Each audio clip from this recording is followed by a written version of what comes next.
What's up, everybody? It's your boy Jerome, and I'm coming to you today with the review for Black Ink Crew Chicago Season 4, Episode 5, I believe this is. This episode was titled New Lease and New Releases. So, without further ado, let's get into the video. So, we get the Loyal Link crew. They are all, actually I don't even know where they were at, but they were all together. And basically, these niggas are getting together to play charades. But the gag is none of these niggas know what the fuck charades is. And I'm like, y'all are the dumbest motherfuckers on the face of the earth to not know what the fuck charades is.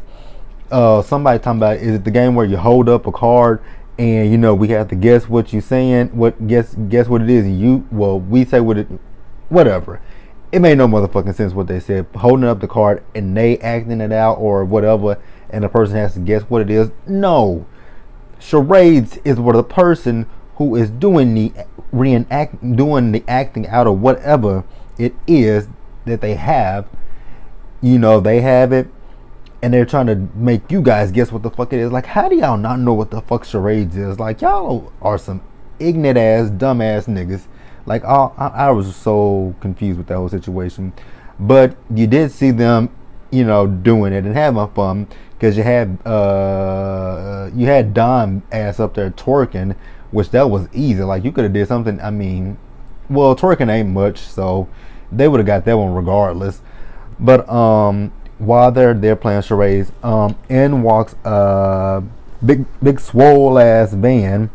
And Van goes up there and he is doing, a little whatever for them to guess.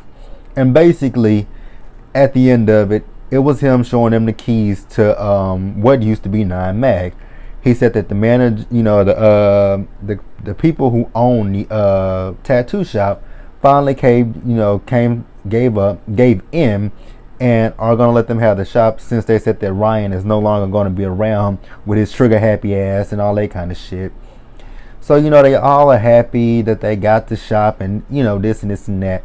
And then Charmaine, out of nowhere, just takes it upon herself to say that she's going to sit here and hire Danielle to be the receptionist. And I'm like, girl, what the fuck?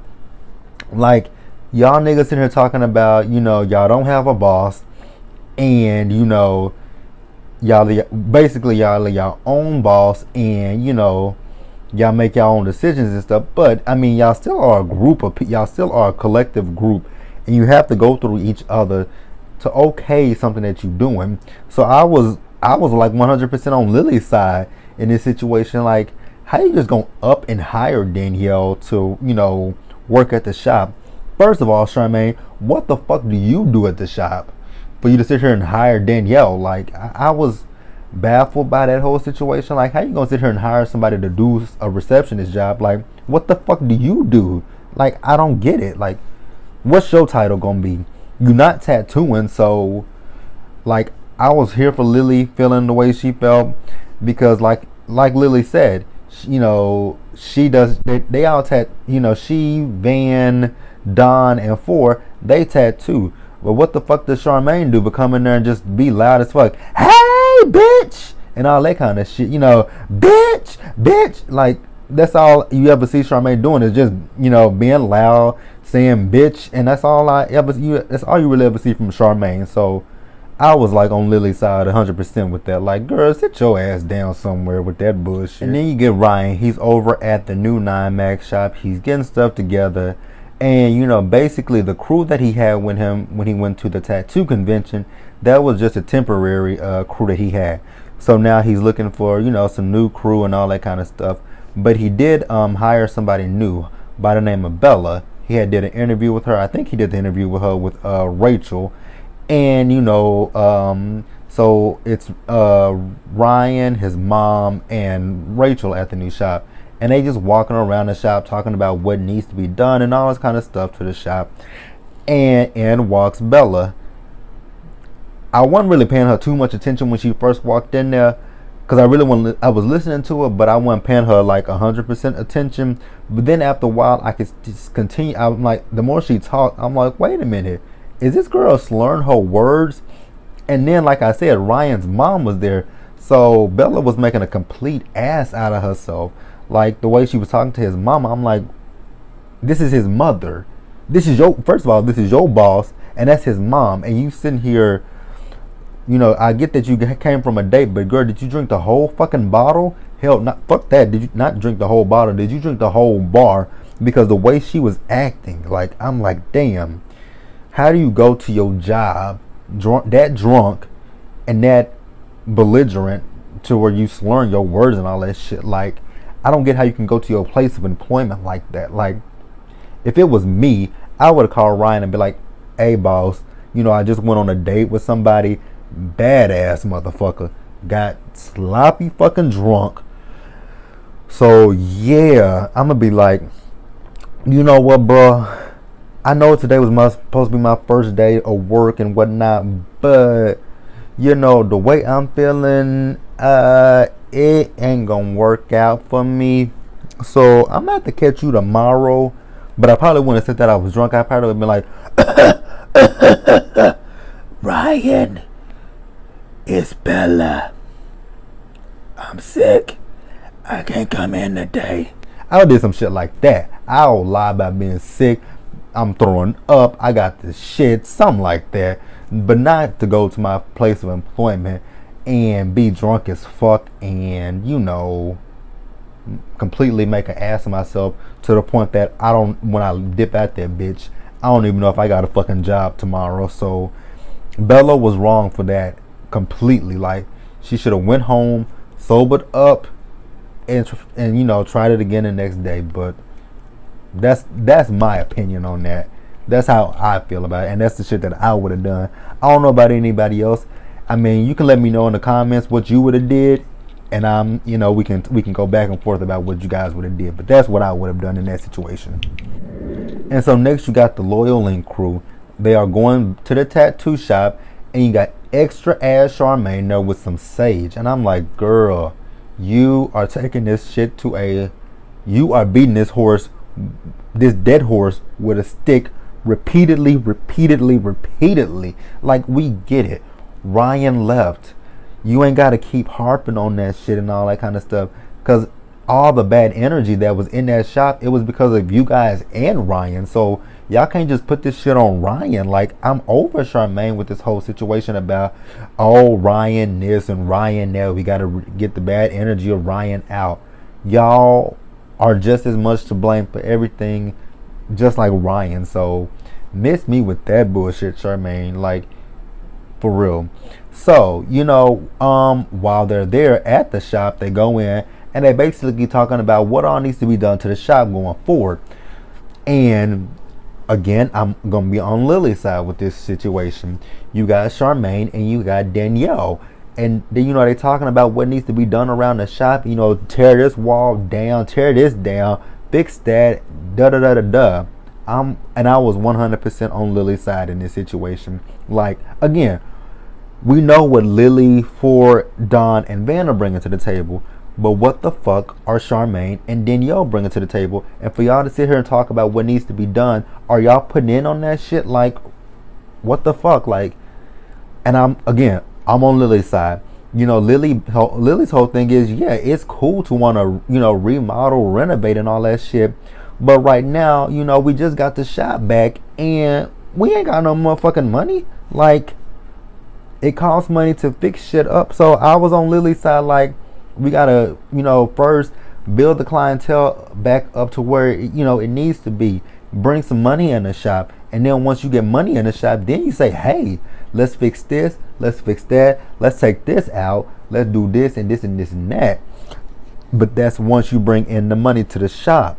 You can't just go willy-nilly busting shit down, and once you bust that shit down, you gotta put the shit back up. So what, you gonna sit over here with a fucked up looking ass shop that you can't, repair the shit that you knocked down? So I was 100% here for what Lily was saying. But then, Danielle want to get in her feelings and stuff about what Lily's saying. And then, Danielle and Lily start going back and forth with each other.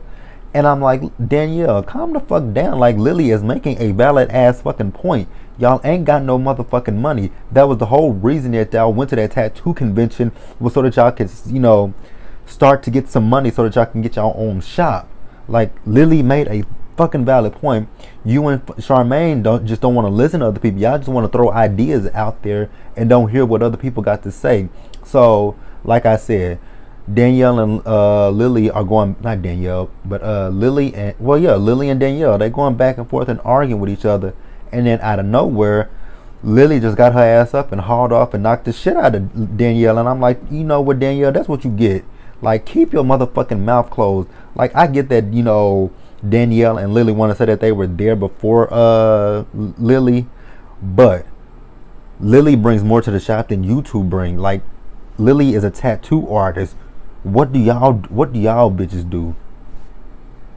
Tell me, cricket. Like, somebody tell me, what does Charmaine and Danielle bring to the shop? I'm waiting. Anybody tell me what they bring to the shop as opposed to Lily, who is a tattoo artist and brings money into the shop. So again, I was on Lily's side this whole fucking episode. And I meant to say, you know, despite what they want to say about Ryan, you know, how Ryan was acting like he was the boss and all that stuff. And I'm thinking to myself when Van said that, like, wasn't that nigga y'all boss? I'm like, he was y'all boss. And y'all niggas do need a boss. Y'all can't be your own boss. It's too many chiefs and not enough Indians. I think that's how that saying goes. If it's not, somebody correct me out there. But, you know, y'all need somebody to balance y'all, to regulate y'all and tell y'all, you know, what's right and what's wrong. Because if things go the way it's going right now, all y'all gonna do is just knock each other's asses out, you know, over the little stupid petty shit. Although I don't think this was stupid and petty. I think Lily was wrong for hitting Danielle. But, you know, Danielle had it coming to her. But I think Lily could have just sat there and, you know, reasonably vocalized her point instead of having to fucking put her hands on Danielle, if you get what I mean. Alright, so then you get Phor and Nikki. They're going out on a date with each other.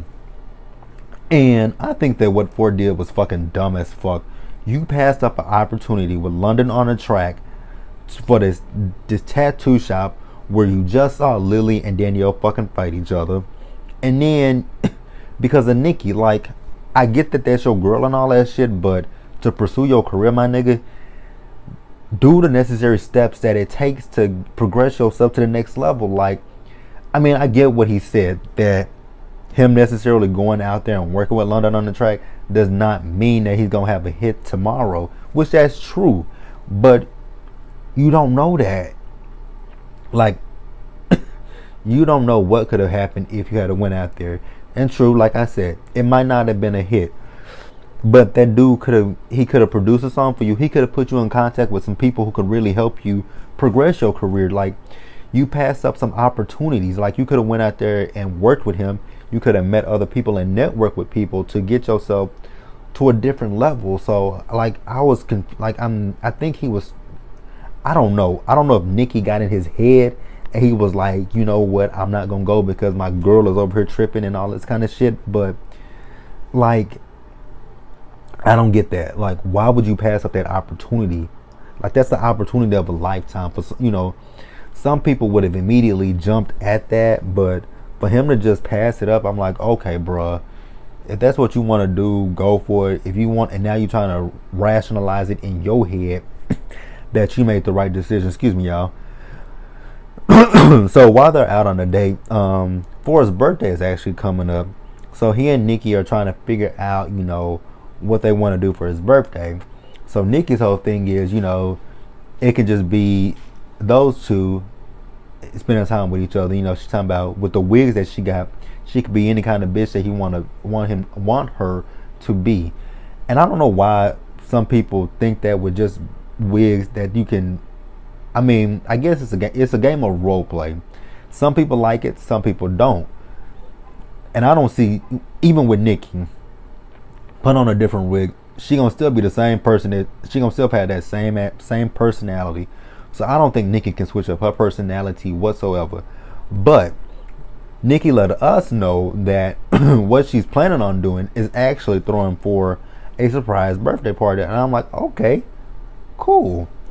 But I'm still stuck on the fact that Phor passed up that opportunity with London on the track for this tattoo shop that has a bunch of bullshit going on with it, and for Nikki, like you helped her, you stayed there for her with her wig line, her hairline.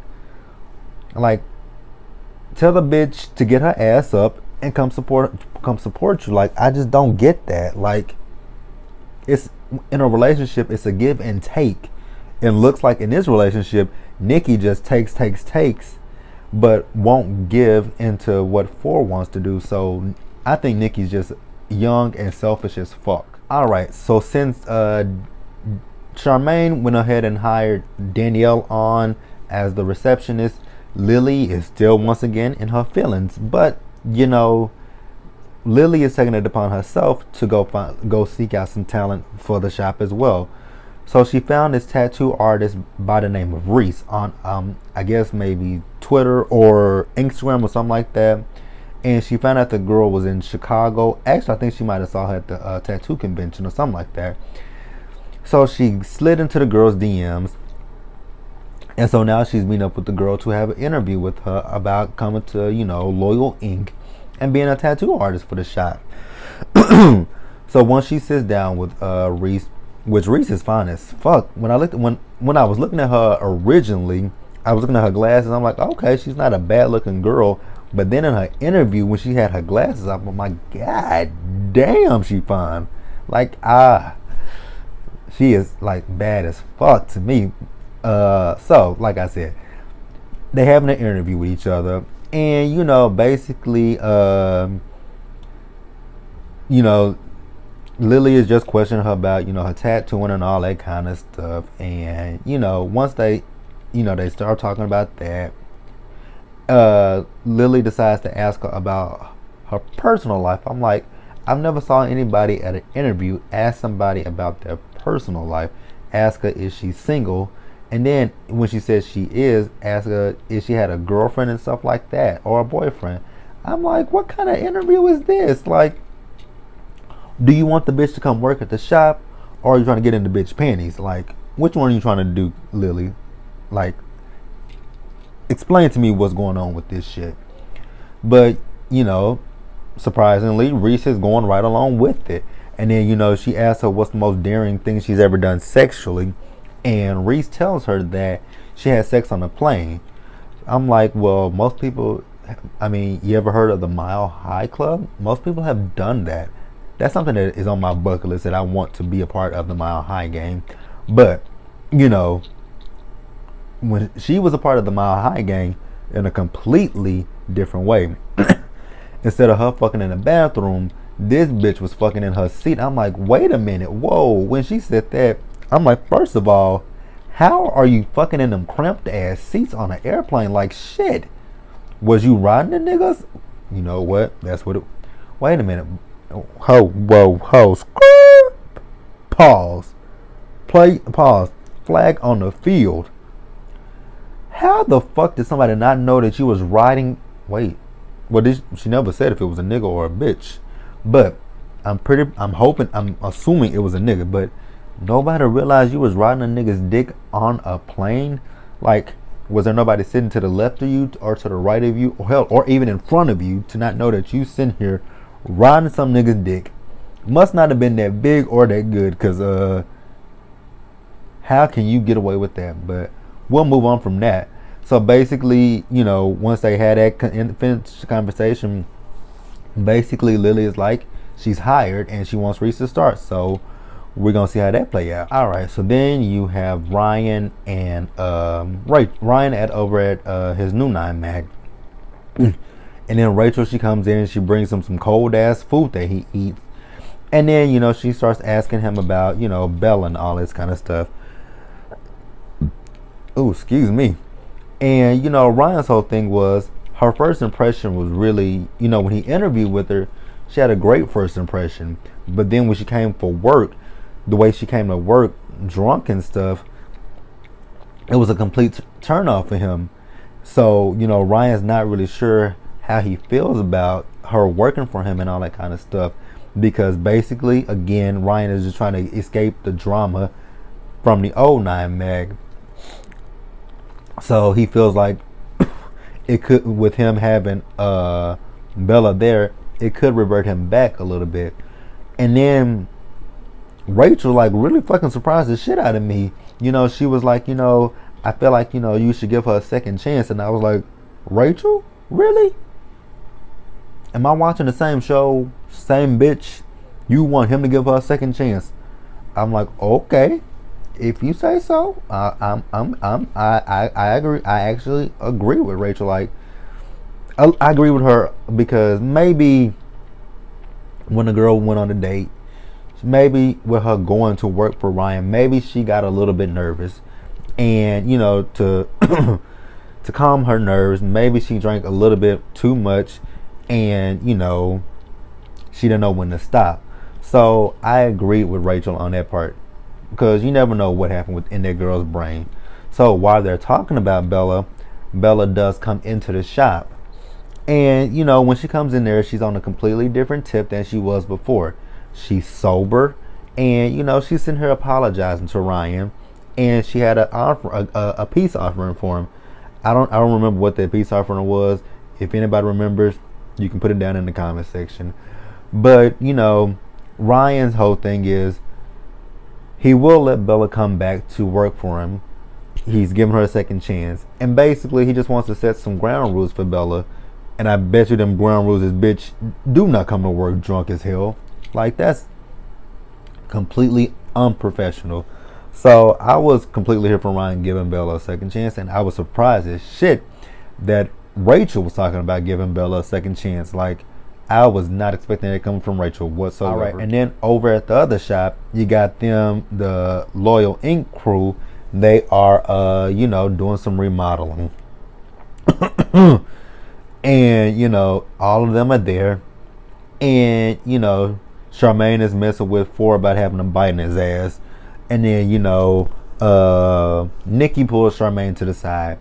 What's up, bitch? You know, when it comes to Charmaine with that bitch, all that shit, it gets on my goddamn nerves. Like, girl, do you not know how to have a conversation without using bitch? Like, that is annoying as fuck, Charmaine. So when she pulls her to the side, basically she is just telling Charmaine that she wants to give for a surprise 90s themed birthday party. And, you know, Charmaine is here for it. But, you know, Nikki's like, keep it between, you know, all of us. She don't want her to tell Phor at all. And she's like, okay, she'll keep the secret and all that kind of stuff. And, you know, while they're still there doing the remodeling of the store, that's when Reese walks in, and Reese starts hugging Lily and all that kind of stuff, and everybody's trying to figure out, well, who the fuck is this bitch and all that kind of stuff. And you know, Lily was like, well, this is Reese. She's a new tattoo artist that I hired. And you know, Charmaine in her interview talking about, you know, Lily is a conniving person and all this kind of stuff. And I'm like, how are you talking shit about what Lily did? First of all, Lily went out and found some talent to come into the shop to tattoo and all that kind of shit. You brought Danielle in as a receptionist. What the fuck? I mean, no shade to any of the no shade to any receptionist. A job is a job. But there's a big difference between Danielle being a receptionist and Reese being a tattoo artist. Like, they're different separations.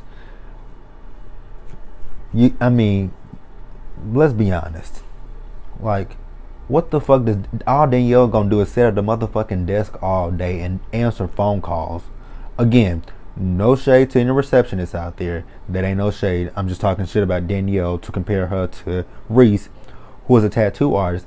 And then on top of that, this is Reese's first fucking day, and this bitch already has a client coming in to tattoo.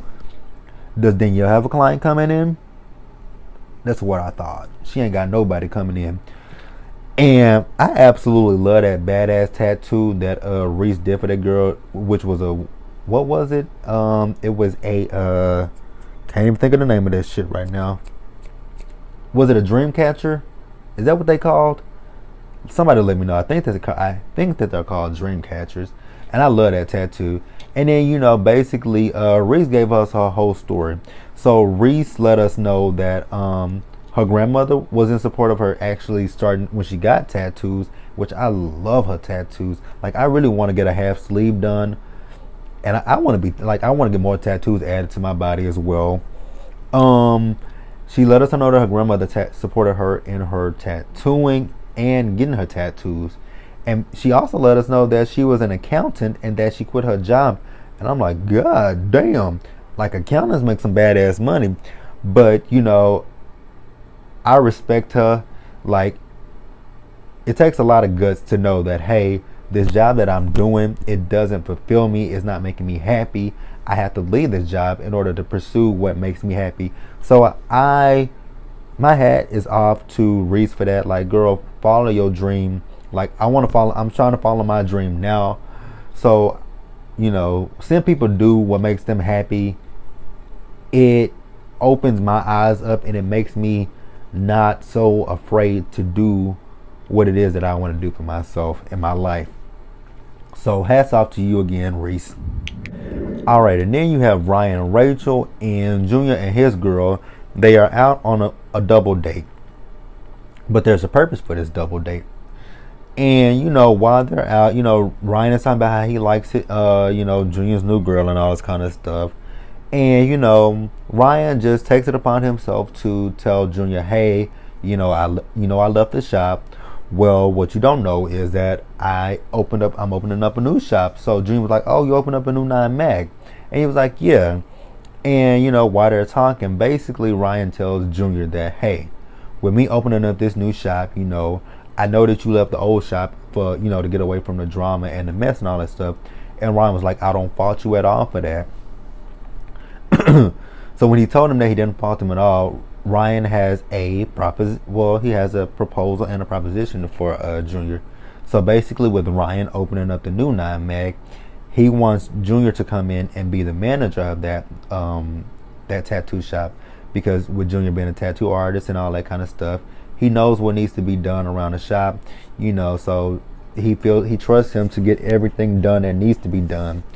But Junior is happy about, he's cool with Ryan asking him to be the manager at the new 9 mag.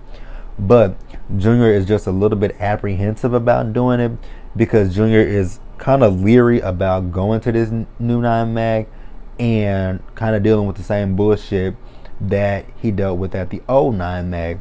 And Ryan's just trying to reassure him that, I'm on a different tip. I'm on a different tip right now. With me opening up this new shop, I don't want none of the drama and the bullshit like we had at the old 9 mag. So instead of Junior telling him no, Junior told him, let me just think about this, and once I come up with a decision, I'll let you know.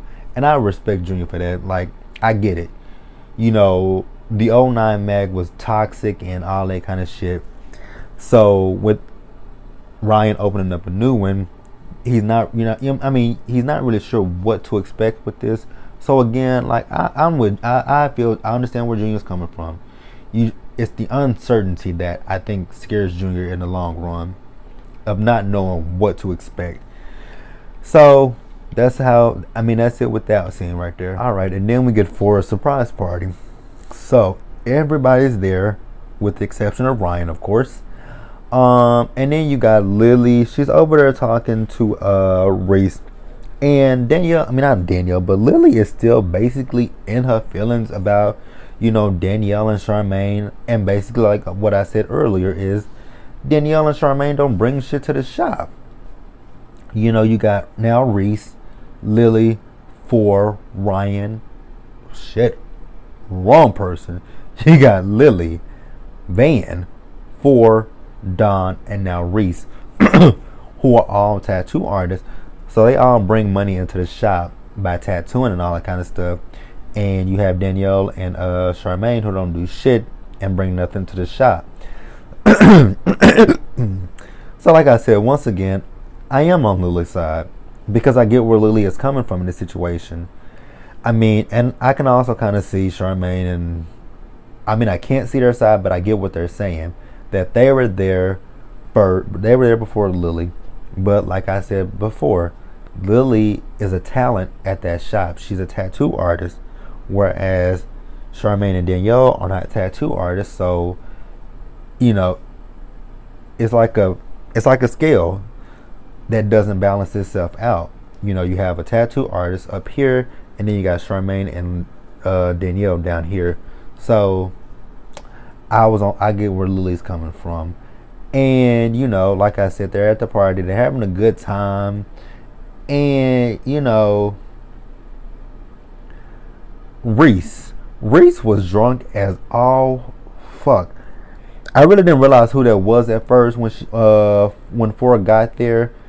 But when she was all up on Phor, I'm like, oh shit, girl, you are too new to this scene. And Nikki would be all over your ass, like black is to the wall of with a shadow, or ugly on an ape. Like Nikki would be all over you.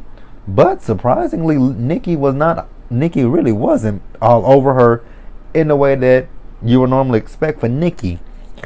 You know, Nikki came over there. I think Phor wanted to see Reese's titties. So, you know, Nikki was like, yeah, show them to us. And, you know, Nikki was feeling all on her and all on Reese, and Reese was feeling all on Nikki.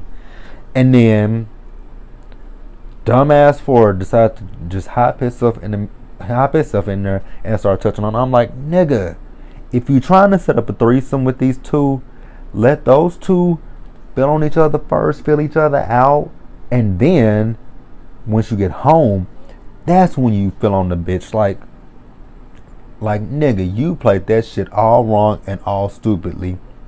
And in typical Nikki fashion, Nikki blew up on him like, let me feel the bitch. And Nikki's whole thing was, let me feel the bitch out. Don't you put your hands on the bitch. Let me feel it out.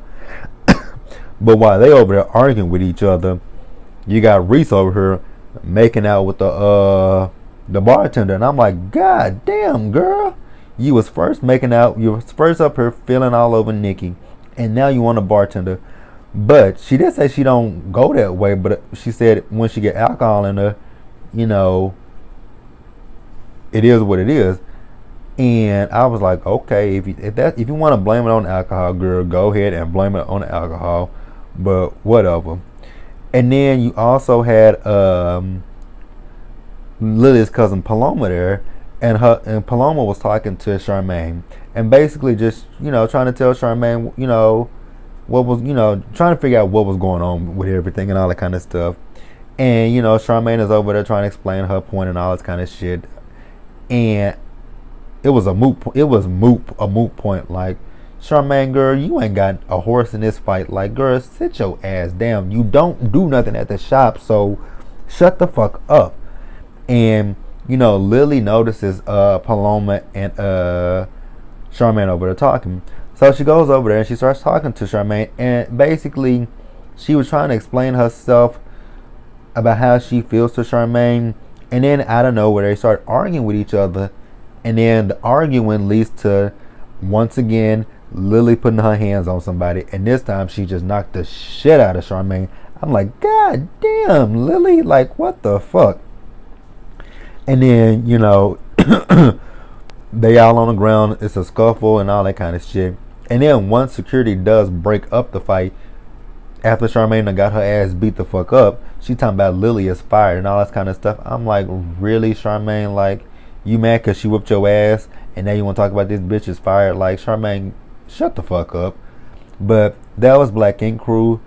Like the video, subscribe to the channel, leave your comments about the whole episode. Tell me how you guys feel about it, and I will see you guys later.